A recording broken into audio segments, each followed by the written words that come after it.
اعوذ باللہ من الشیطان الرجیم بسم اللہ الرحمن الرحیم الحمد للہ رب العالمین والصلاة والسلام علی سید الانبیاء والمرسلین وعلی آلہ واصحابہ واہل بیتہ وذریاتہ اجمعین والعاقبۃ للمتقین قال اللہ تبارک وتعالی فی کلامہ المجید والفرقان الحمید بسم اللہ الرحمن الرحیم الحمد للہ رب العالمین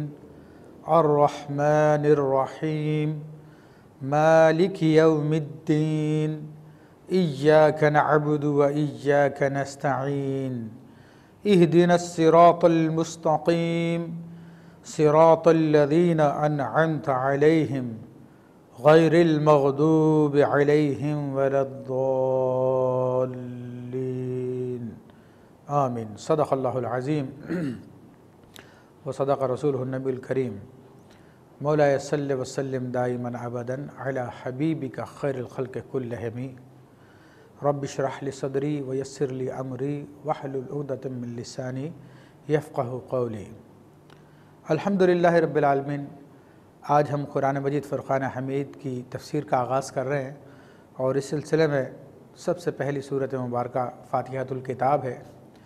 سورہ فاتحہ ہے، اسی سے آغاز کر رہے ہیں۔ اس سورہ مبارکہ کے بارے میں کچھ عرض کر دوں کہ یہ سورہ مبارکہ قرآن مجید فرقان حمید کی تمام تعلیمات کا نچوڑ اس سورۃ مبارکہ میں پایا جاتا ہے۔ اس سورہ مبارکہ میں اللہ تبارک و تعالی نے تمام قرآن مجید کی تعلیم کے ساتھ ساتھ بلکہ جو گزشتہ تعلیمات کتب کی تعلیمات وہ بھی سمو دی ہیں، کہ قرآن مجید تمام کتابوں کا جامع ہے اور یہ قرآن مجید کی جامع ہے۔ اجمالاً اس میں تمام باتوں کا ذکر آ جاتا ہے۔ اس کی اہمیت کا اندازہ یوں کیا جا سکتا ہے کہ سورہ مبارکہ کے علماء نے لکھا کہ 20 سے زیادہ نام ہیں، اور عربوں کی عادت کے مطابق جب کسی چیز کے نام کثیر ہوں تو اس کی اہمیت بھی بہت زیادہ ہوتی ہے۔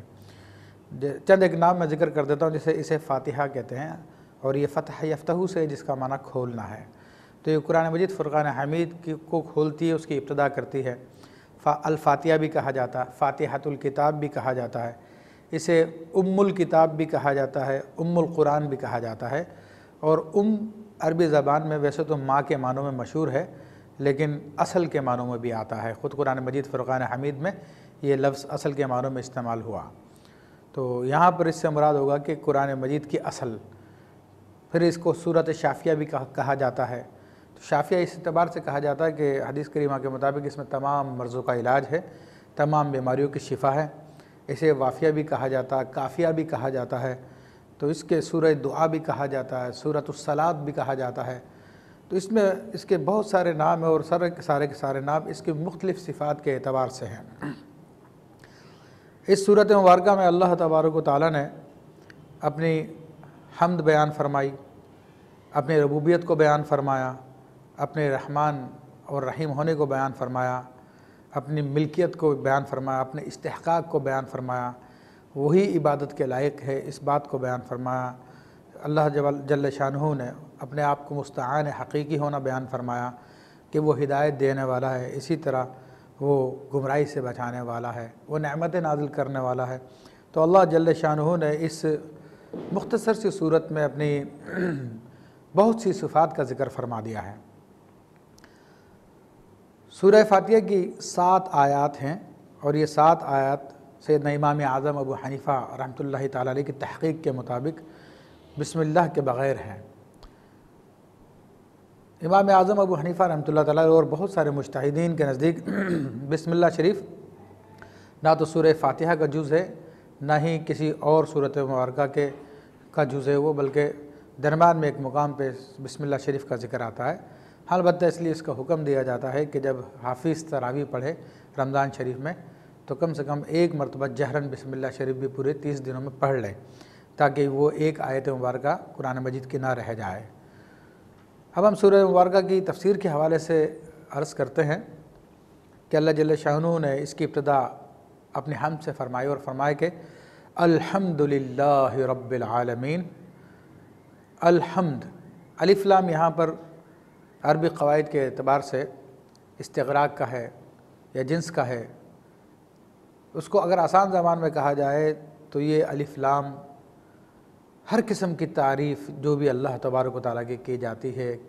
کی جا رہی ہے، کی جائے گی، جس زمانے میں، جس انداز میں، بالواسطہ بلا واسطہ، وہ سب کے سب تعریفیں وہ اللہ ہی کی طرف لوٹتی ہے،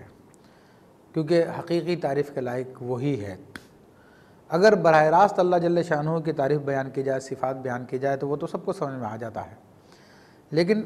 اگر انڈائریکٹ کسی مخلوق کی تعریف کی جائے تو وہ بھی انڈائریکٹ اللہ تبارک و تعالیٰ کی تعریف ہوتی ہے۔ اس کو ایک مثال سے یوں سمجھا جا سکتا ہے کہ شاعر کے شعر کی تعریف کی جائے تو شاعر کو خوشی ہوتی ہے، حالانکہ براہ راست شاعر کی شخصیت پہ گفتگو نہیں ہو رہی ہے، بلکہ اس کے شعر پہ گفتگو ہو رہی ہے۔ اس کی وجہ، خوش ہونے کی وجہ کیا ہے کہ یہ انڈائریکٹ شاعر کی تعریف ہوتی ہے۔ اسی طرح کسی فنکار کے فن پارے کی تعریف کی جائے تو فنکار کو خوشی ہوتی ہے، حالانکہ وہ براہ راست اس کی تعریف نہیں ہے، لیکن چونکہ وہ اس کی تخلیق کردہ ایک شے ہے، تو انسان اپنی تخلیق کردہ شے کی تعریف کرنے پہ اس لیے خوش ہوتا ہے کہ انڈائریکٹ بالواسطہ یہ اس کی تعریف ہے۔ اسی طرح یہ ساری کی ساری کائنات رب کائنات کی تخلیق ہے، رب کائنات کی مخلوق ہے، تو جب مخلوق کی کسی انداز میں بھی تعریف کی جائے گی، در حقیقت وہ رب کریم کی تعریف شمار کی جائے گی۔ اور اس حوالے سے یہ بھی میں عرض کر دوں کہ اللہ کے نیک بندوں کی تعریف کرنا، بزرگان دین کی تعریف کرنا، نعت شریف پڑھنا، منقبت پڑھنا، یہ براہ راست تو ان شخصیات کی تعریف ہوتی ہے، لیکن انڈائریکٹ یا بالواسطہ اللہ جل شانہ کی تعریف ہے کہ وہی ذات مبارکہ ہے کہ جس نے اپنے انبیاء کرام کو یہ صفات عطا فرمائی، اپنے اولیاء کرام کو یہ مراتب عطا فرمائے کہ جس پہ ان کی تعریف کی جا رہی ہے۔ تو اللہ جل شانہ فرمائے کہ الحمدللہ، تمام تعریفیں اللہ کے لیے ہے۔ یہاں پہ حمد کے اعتبار سے چونکہ بحث بہت زیادہ ہے، لیکن میں نے مختصراً ایک بات جو عمومی اعتبار سے وہ بیان کر دی ہے، تو تمام تعریف اللہ کے لیے، اور تعریف اور حمد سے مراد یہ ہے کہ کسی کی خوبیوں پہ اس کی تعریف کو بیان کرنا۔ اب یہ دو انداز سے ہو سکتی ہے کہ یا تو اس میں صرف اور صرف خوبصورتی کا پہلو پایا جائے یا اس میں احسان کا پہلو پایا جائے، تو پھر دونوں اعتبار سے بہرحال کسی کا شکر گزار ہو کے تعریف کی جائے یا مطلقاً ویسے اس کی تعریف کی جائے، دونوں کے دونوں حمد میں داخل ہے۔ للہ، اللہ کے واسطے، یہ اللہ تبارک و تعالیٰ کا اسم ذاتی ہے، اور اسم ذاتی سے مراد یعنی خاص اس کا نام ہے، یہ صفاتی نام نہیں ہے۔ فرمایا کہ رب العالمین، اللہ کون؟ جو کہ عالمین کا رب ہے، رب العالمین، عالمین کا رب ہے۔ رب عربی زبان میں پروردگار کو کہتے ہیں، پرورش کرنے والے کو کہتے ہیں۔ یہ ربوبیت سے نکلا ہے، اور ربوبیت کا معنی عربی زبان میں کسی چیز کو درجہ بدرجہ ترقی دے کر اس کو درجہ کمال تک پہنچا دینا، یہ ربوبیت کہلاتی ہے۔ تو اللہ نے اپنے آپ کو عالمین کا رب قرار دیا، اور عالمین عالم کی جمع ہے، اور عالم اللہ جل شانہ کے سوا ہر چیز کو عالم کہا جاتا ہے۔ تو اب اس عالم میں کیا ہماری دنیا مراد ہے خالی؟ تو علماء کرام نے اپنے اپنے زمانوں کی معلومات کے اعتبار سے، تحقیقات کے اعتبار سے اس کے بارے میں گفتگو فرمائی۔ سیدنا امام رازی رحمۃ اللہ تعالیٰ علیہ کے بارے میں آتا ہے کہ انہوں نے بتایا کہ 18,000 عالمین ہیں، اور انہوں نے یہ 18,000 کی تعداد یہ مخلوقات کے اعتبار سے بتائی کہ اس ہماری دنیا کے اندر جو مختلف قسم کے مخلوقات ہیں، خاص طور پہ جو زندہ مخلوقات ہیں، حیوانات ہیں، انسان ہیں، ان سب میں مختلف قسم کی اسپیسیز قسمیں ہیں، جس میں گائے، گھوڑا، گدھا، پرندے، یہ پہاڑ، دیگر درخت، یہ ساری کے سارے مختلف قسم کی یعنی مخلوقات ہیں، تو ان کو شمار کر کے انہوں نے تقریباً 18,000 بتائی۔ آج ہمارے زمانے میں سائنس نے کافی ترقی کی، اس اعتبار سے اگر ہم گفتگو کریں تو عالم سے مراد ایک تو یہی ہے کہ ہماری دنیا ایک عالم ہے، مگر ہماری دنیا کیا سب کچھ نہیں ہے؟ یہ سب کچھ نہیں ہے، بلکہ ہماری دنیا نظام شمسی کا ایک حصہ ہے، اور نظام شمسی اپنے چند ستاروں کے ساتھ، سیاروں کے ساتھ زمین بھی اس میں شامل ہے۔ تو جدید تحقیقات کے مطابق اس کائنات میں، اس فضائیں بے کرام میں ہمارے جیسے نظام شمسی ریت کے ذرات کی طرح بکھرے ہوئے ہیں۔ تو اب اندازہ کر لیجئے کہ اس کائنات کی کتنی وسعت ہے۔ تو رب کریم نے جو الفاظ استعمال فرمائے کہ رب العالمین، تمام عالموں کا رب ہے، تو اس میں نہ صرف ہماری زمین، نہ صرف ہمارا نظام شمسی، بلکہ پوری کی پوری کائنات میں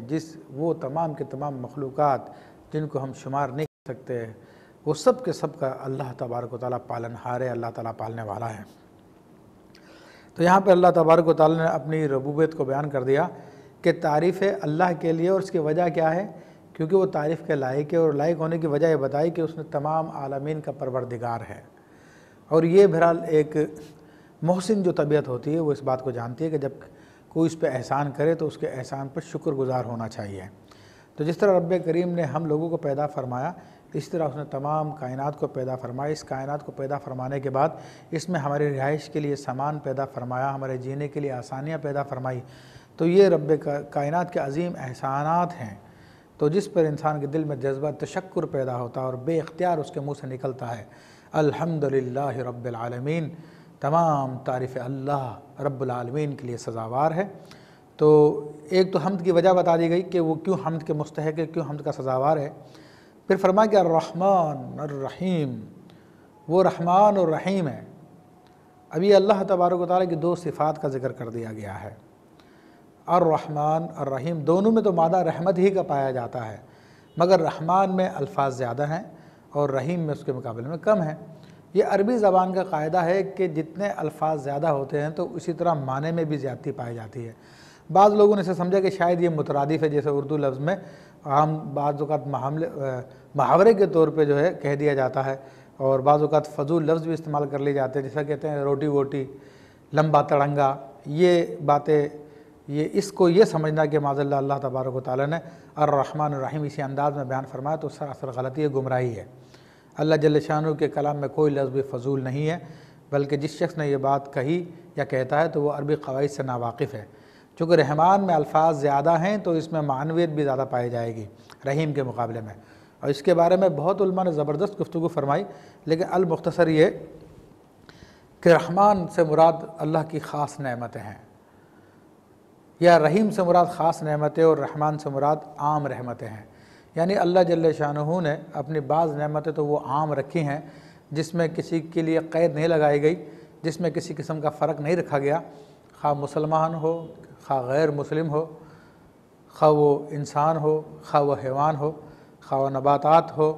خواہ جمادات ہو، تمام قسم کے مخلوقات کے لیے اللہ تبارک و تعالیٰ نے وہ نعمتیں عام کی ہے۔ جس طرح کہ ہم سورج کی روشنی کو دیکھتے ہیں تو اس سے کوئی چیز بھی محروم نہیں ہے۔ اسی طرح بعض نعمتیں اور ہیں، جیسے کہ انسان کو زندہ رہنے کے لیے ہوا کی ضرورت پڑتی ہے، روشنی کی ضرورت پڑتی ہے، غذا کی ضرورت پڑتی ہے، تو اللہ تبارک و تعالیٰ نے اس میں کسی مسلمان اور غیر مسلم کا فرق نہیں رکھا، بلکہ یہ تمام کی تمام نعمتیں تمام لوگوں کو عطا فرمائیں۔ تو اس اعتبار سے اس کی رحمت کے عموم کے اعتبار سے اسے رحمان کہا جاتا ہے، لیکن بعض نعمتیں اللہ تبارک و تعالیٰ نے خاص رکھی ہیں جو ہر ایک کو نہیں ملتی ہے، مثلا بادشاہت، وزارت یا علم۔ آپ یہ دیکھیں کہ تمام انسانوں میں یہ چیز نہیں پائی جاتی، بلکہ خاص لوگوں کو وزارت دی جاتی ہے، بادشاہت دی جاتی ہے، علم دیا جاتا ہے، اس کے علاوہ اور بعض دیگر صفات ہیں۔ تو عمومی نعمتوں کے اعتبار سے وہ رحمان ہے اور خصوصی رحمتوں کے اعتبار سے وہ رحیم ہے۔ یا ایک یہ بھی توجہ بیان کی ہے کہ دنیا میں اللہ تبارک و تعالیٰ کی نعمت جو کہ سب کو عام ہے تو اس پر صفت رحمانیت کا ظہور ہے، لیکن بروز قیامت اللہ تبارک و تعالیٰ کی یہ نعمتیں مسلمانوں کو خاص ہے، مسلمانوں کے ساتھ خاص ہے، تو اس اعتبار سے وہ رحیم ہے۔ اس کے بعد ارشاد فرمائے کہ مالک یوم الدین، وہ روز جزا کا مالک ہے، مالک جس کی ملکیت میں سب کچھ ہو، اور یوم دن کو کہتے ہیں، اور دین بدلے کا دن، تو اس سے بدلے کے دن سے مراد وہ دن ہے جب تمام لوگوں کا حساب و کتاب کیا جائے گا، تمام لوگوں کے معاملات کو طے کیا جائے گا، ظالم سے مظلوم کا بدلہ دلایا جائے گا۔ تو یہاں پہ اللہ جل شانہ نے اپنی اس صفت کو بیان فرما دیا کہ وہ انصاف فرمانے والا ہے، اور انسانی طبیعت، انسانی ذہن اس بات کا تقاضا کرتی ہے کہ ایک دن ایسا ہونا چاہیے کہ جس سے ہر شخص کو اس کا پورا کا پورا بدلہ دلایا جائے۔ دنیاوی زندگی میں آج ہمارے یہاں پہ عدالتیں پائی جاتی ہیں، اور اس میں جیسے انصاف کے نام پر بہت کچھ کیا جاتا ہے، اور بالفرض یہاں پر مکمل انصاف فراہم بھی کر دیا جائے، پھر بھی طبیعت انسانی مطمئن نہیں ہوتی۔ مثلا ایک شخص ہے جس نے بم بلاسٹ کیا، اور ایک بلاسٹ کے اندر اس نے 100-200 انسانوں کو مار دیا، تو اب ہماری عدالت اگر اس سے انصاف سے بھی کام لے دنیاوی زندگی میں تو اس کو موت کی سزا دے دے گی، لیکن انسانی عقل تو اس بات کا تقاضا کرتی ہے کہ جس آدمی نے 100 انسانوں کو مارا تو اس کو 100 مرتبہ سزا دی جائے موت کی، اس کو زندہ کیا جائے، پھر مارا جائے، پھر زندہ کیا جائے، پھر مارا جائے، تو تب کہیں اس کے ساتھ معاملہ برابر کا ہوگا۔ اور دنیا کی زندگی میں ایک سے زیادہ مرتبہ کسی کو مارا نہیں جا سکتا، تو تقاضا کرتی ہے کہ ایسا دن ہو جہاں پہ مکمل طور پہ انصاف ملے۔ تو یہ جزا کا دن ہے جب اللہ تبارک و تعالیٰ ہر ایک کو اس کا پورا کا پورا بدلہ دے گا، نیکوں کو نیکی کا بدلہ دے گا اور بروں کو برائی کا بدلہ دے گا۔ اب یہاں پر اللہ تبارک و تعالیٰ نے اس کے بعد فرمایا کہ ایاک نعبد و ایاک نستعین، کہ ہم خاص تیری ہی عبادت کرتے ہیں اور تجھی سے مدد طلب کرتے ہیں۔ یہاں پہ ایاک نعبد، تیری ہی عبادت کرتے ہیں، تو پہلے تو ایک میں اس کا تعلق بتا دوں آپس میں کہ اللہ تبارک و تعالیٰ نے پہلے اپنے رحمانیت، اپنے رحیمیت کا ذکر فرمایا، اس کے بعد روز جزا کا ذکر فرمایا۔ تو بات یہ کہ کسی بھی انسان کو کسی کام کے لیے جب مائل کرنا ہوتا ہے تو اس کی دو ہی صورتیں ہوتی ہے، یا تو اس کو اس کام کا شوق دلایا جاتا ہے، رغبت دلائی جاتی ہے، یا پھر کسی چیز کا خوف دلایا جاتا ہے جس کے نتیجے میں انسانی طبیعت وہ کام کرنے پہ مجبور ہوتی ہے، کام کرنے پہ مائل ہوتی ہے، جس کو ہم سائیکالوجی کی زبان میں law of reward and punishment کہتے ہیں۔ تو اللہ تبارک و تعالیٰ نے یہاں پر اپنی رحمانیت کو ذکر کیا اور پھر رحیمیت، پھر مالک یوم الدین ہونے کو ذکر کیا، تو اس کے بعد پھر عبادت کا ذکر فرمایا، کیونکہ عبادت کے مائل کرنے کے لیے جو بندے شوق رکھنے والے ہیں وہ اللہ تعالیٰ کی رحمانیت کو دیکھ کے مائل ہو جائیں گے، اور جو خوف سے ماننے والے ہیں جیسے کہ طبیعتیں ہوتی ہیں بعض، تو وہ اللہ تعالیٰ کے روز جزا کا مالک ہونے کے اعتبار سے وہ پھر عبادت کی طرف مائل ہو جائیں گے۔ اس کو ایک مثال سے یوں سمجھا جا سکتا ہے کہ جیسے کہ کوئی انسان، آپ نے دیکھا ہوگا بعض اوقات کہ گائے وغیرہ کو لے کے جاتے ہیں تو آگے ایک آدمی کے ہاتھ میں چارہ ہوتا ہے، تو چارہ دیکھ کر گائے چلتی رہتی ہے، لیکن اگر چارے سے بھی نہ چلے تو پیچھے ایک ڈنڈا بردار ہوتا ہے کہ جب وہ چلتی نہیں تو پیچھے سے ڈنڈا مارتا ہے کہ تم چارے کے شوق میں نہیں چلتی ہے تو ڈنڈے کو خوف میں چلو۔ تو اسی طرح اللہ تبارک و تعالیٰ نے بلا تمثیل یہاں پر دونوں باتوں کو بیان کر دیا تاکہ بندہ عبادت کی طرف مائل ہو جائے۔ اب یہاں پر بات یہ کہ اللہ تبارک و تعالیٰ کی عبادت سے کیا مراد ہے، عبادت کسے کہتے ہیں، تو یہ وہ اہم مقام ہے جس کو سمجھنا نہایت ضروری ہے، کیونکہ میں نے دیکھا کہ اس زمانے میں بہت سارے لوگ قرآن کی اس آیت طیبہ میں معنوی تحریف کر رہے ہیں، لفظی تحریف تو نہیں کر سکتے کیونکہ اس کا ذمہ اللہ تبارک و تعالیٰ نے لے لیا ہے، لیکن معنوی تحریف لوگ بہرحال کرتے رہے تھے اور کر رہے ہیں آج بھی۔ تو یہاں پر عبادت سے مراد میں بیان کر دوں کہ عبادت سے مراد یہ ہے کہ کسی کو خدا جان کر یا خدا کی خدائی میں شریک جان کر اس کی تعظیم، اس کا احترام یا اس کی اطاعت کی جائے تو وہ عبادت کہلاتا ہے۔ اب اس کو خدا جان کر یا خدا کی خدائی میں شریک جان کر خواہ اس کے سامنے سجدہ کرے یا ہاتھ باندھ کے کھڑا ہو یا ہاتھ کھول کے کھڑا ہو، جس انداز میں بھی اس کے دل میں یہ احساس اس کے لیے پایا جائے گا تو بہرحال وہ عبادت کہلائے گا۔ اور جہاں پر یہ احساس نہیں پایا جائے گا، یعنی اس کو نہ خدا سمجھا نہ خدا کی خدائی میں شریک سمجھا بلکہ اس کو خدا کا بندہ سمجھا، معزز مکرم بندہ سمجھا، پھر اس کا احترام کیا، ادب کیا، تو یہ ہرگز بھی شرک و کفر نہیں ہے، اس کی عبادت نہیں ہے، بلکہ عین قرآن مجید فرقان حمید کی تعلیمات کے مطابق اور حدیث کریمہ کی تعلیمات کے مطابق ہے۔ تو یہاں پر فرما دیا کہ خاص ہم تیری ہی عبادت کرتے ہیں، یعنی بندگی کے لائق، خدائی کے لائق صرف اور صرف اللہ تبارک و تعالیٰ کی ذات ہے، اور خاص تیری ہی عبادت کرنے سے شریکوں کی نفی کر دی گئی ہے کہ اس کی نہ ذات میں کوئی شریک ہے نہ اس کی صفات میں کوئی شریک ہے، وہی معبود حقیقی ہے، اسی کی عبادت کرنی چاہیے۔ تو چنانچہ جب یہ بات کو واضح کر دیا گیا تو اب اگر اللہ کے تبارک و تعالیٰ کسی نیک بندے کی تعظیم میں اگر انسان ہاتھ باندھ کے کھڑا ہوتا ہے، جیسے کہ علماء کی تعظیم میں لوگ کھڑے ہوتے ہیں، نبی علیہ السلام کے روضہ منورہ کے سامنے ہاتھ باندھ کے کھڑے ہوتے ہیں، تو وہ ہرگز بھی عبادت نہیں ہے بلکہ وہ تعظیم ہے، کیونکہ کوئی بھی مسلمان حضور علیہ السلام کو نہ تو خدا جانتا ہے نہ خدا کی خدائی میں شریک جانتا ہے، بلکہ آپ علیہ السلام کو اللہ کا بندہ اور اللہ کا رسول جانتا ہے۔ پھر فرمائے کہ وَإِيَّاكَ نَسْتَعِينُ، ہم خاص تجھی سے مدد طلب کرتے ہیں۔ تو یہ بھی وہی اسی قسم کی آیت طیبہ ہے کہ جس کے معنی میں تحریف کی جاتی ہے، لوگ اس کا معنی بدل دیتے ہیں۔ تو یہاں پہ وضاحت کر دوں کہ خاص مددگار حقیقی تو اللہ جل شانہ ہی ہے، لیکن اس کے علاوہ اگر کائنات میں اگر ہم دیکھتے ہیں کسی کو مددگار، یعنی ہم ہر ایک سے مدد طلب کرتے ہیں کہ ہم مدد کے بغیر دنیا میں آئے کیسے، ماں باپ کی مدد کے ذریعے دنیا میں آئے، ماں باپ ہی کی مدد کے ذریعے ہماری پرورش ہوئی، پھر استاد کی تعلیم کے ذریعے، اسکول کی تعلیم کے ذریعے، مدرسے کی تعلیم کے ذریعے ہمیں علم ملا، پھر پیر صاحب کی تعلیم کے ذریعے، اساتذہ کی تعلیم کے ذریعے ہم کو ایمان ملا، اسلام کی تعلیمات ملی، پھر کاروبار کرتے ہیں، کوئی دوسرا معاملہ کرتے ہیں، تو سارے کے سارے کام مدد کے ذریعے ہوتے ہیں۔ ایون یہ کہ ایک چھوٹی سی روٹی کے حصول کے لیے کتنے بندوں کی مدد کی ضرورت پڑتی ہے، آپ اندازہ کیجئے۔ ایک چھوٹی سی روٹی کے حصول کے لیے سب سے پہلے اس شخص کی ضرورت پڑتی ہے جس نے وہ بیج لگایا، بیج لگانے کے بعد پھر اس کی کاشت کرنے کے بعد اس کو کھیتی کو کاٹا، اس کھیتی کو کاٹنے کے لیے کتنے لوگوں کی مدد کی ضرورت پڑی، پھر اس کے بعد گندم کو بالیوں سے نکالا گیا، اس کے بعد اس کے لیے کتنے بندوں کی ضرورت پڑی، وہ بالیوں سے نکالنے کے بعد اس کو پیسا گیا، اس کے لیے کون کون سے لوگوں کی مدد کی ضرورت پڑی، پیسنے کے بعد اس کو آٹا بنایا گیا، اس کے لیے کس کی مدد کی ضرورت پڑی، پھر اس کو روٹی بنایا گیا، اسی طرح روٹی بنا کر ہمارے سامنے رکھ دی گئی، پھر بھی ہمیں اپنے ہاتھوں کی مدد کی ضرورت پڑی، یہیں پہ بات ختم نہیں ہو جاتی، پھر دانتوں کی مدد کی ضرورت پڑی اس کو چبانے کے لیے، پھر معدے میں اتارنے کے لیے بہت چیزوں کی مدد پڑی۔ تو اگر کوئی یہ سمجھتا ہے کہ اس قسم کی مدد بھی معاذ اللہ شرک ہے، کفر ہے، تو سمجھ لو اس نے اسلام کو سمجھا ہی نہیں، اسلام کی تعلیمات کو سمجھا ہی نہیں۔ یہ سب کے سب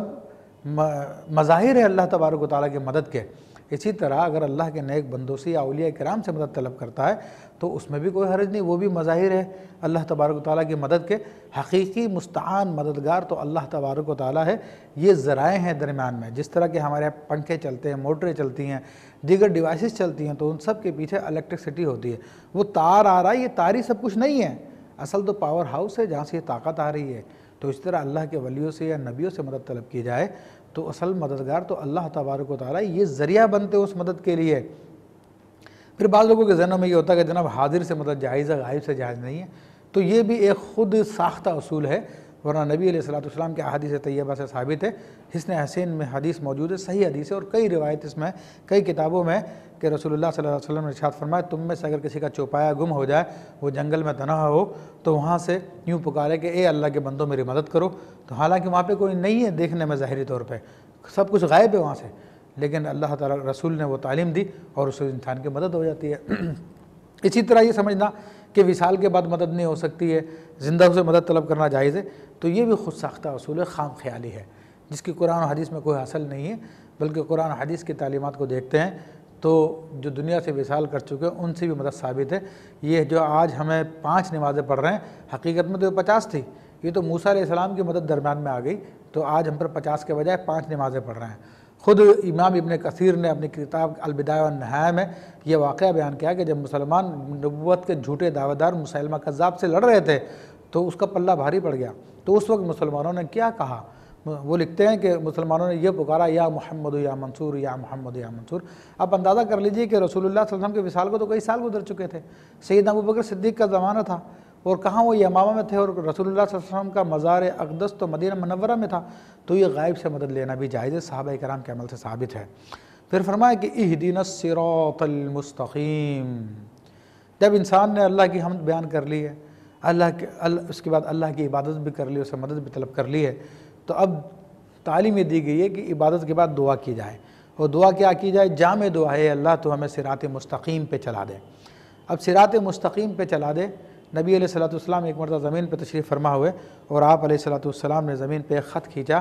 فرمایا، اور اس کے ارد گرد کئی خطوط کھینچے۔ آپ نے فرمایا کہ جو سیدھا خط ہے یہ صراط مستقیم ہے، اس کے بعد تمام کے تمام راستوں پہ شیطان بیٹھا ہوا ہے، جو اس سیدھے خط سے ہٹ جاتا ہے تو وہ گمراہی میں چلا جاتا ہے۔ اور حدیث کریمہ میں بھی آیا کہ نبی علیہ السلام نے ارشاد فرمایا کہ میری امت میں 73 فرقے ہوں گے، کلھا فی النار الا واحدہ، سب کے سب جہنم میں ہوں گے سوائے ایک کے۔ صحابہ نے عرض کہ قالوا ما ہی یا رسول اللہ صلی اللہ علیہ وسلم، اے اللہ کے حبیب صلی اللہ علیہ وسلم وہ کون سا فرقہ جو جنتی ہوگا؟ فرمایا کہ ما انا علیہ و اصحابی، وہ گروہ ہے جس پر میں اور میرے صحابہ کرام ہیں، یعنی نبی علیہ السلام کی سنت پر ہو اور صحابہ کرام کی جماعت کے ساتھ ہو، جسے اہل سنت و جماعت کہتے ہیں۔ پھر اللہ تبارک و تعالیٰ نے اس کی مزید وضاحت فرما دی کہ صراط مستقیم سے کیا مراد ہے، وہ کون سا راستہ ہے۔ اس کی تفسیر میں اگلی آیت طیبہ میں فرمائے گا کہ صراط الذین انعمت علیہم، ان لوگوں کا راستہ جن پہ تیرا انعام نازل ہوا۔ یہاں پہ وضاحت کر دی گئی ہے،